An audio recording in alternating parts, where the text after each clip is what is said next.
Lilja Sigmarsdóttir, aðstoðarþjálfari Grindavíkur, búin að bíða lengi eftir að fá að vera tekin í viðtal. Þín svona fyrstu viðbrögð eftir þennan leik. Herði, ég er bara ótrúlega ánægð með stelpurnar. Það stóðu sig bara ótrúlega vel, bæði í vörn og sókn og voru bara gera hlutina miklu betur en seinasta leik. Hafa gaman að þessu líka, skiptir miklu máli. Já. Embla, hún byrjaði ekki núna og ekki síðast heldur, einhver pælingur baka það, nú er hún hvað landsliðskona og... Hún var bara búin að vera í fríi alltaf síðustu viku á æfingum. Já. Hvað með framhaldi? Herðu, það er bara að halda áfram, byggja á hana sem við höfum verið að gera og bara að vinna þessa leiki. Og er ennþá uppleggið að fara beinustu leið með þetta lið upp? Það sjálfsög, það er ekki alltaf plani. Ætlar þú að spila með á þessu tímabili? Nei, ég ger ekki það fyrir því. En ekkert alveg hætti það?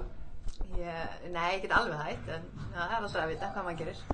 Þannig að þú ert bara svona tildurlega brött fyrir framhaldi? Já.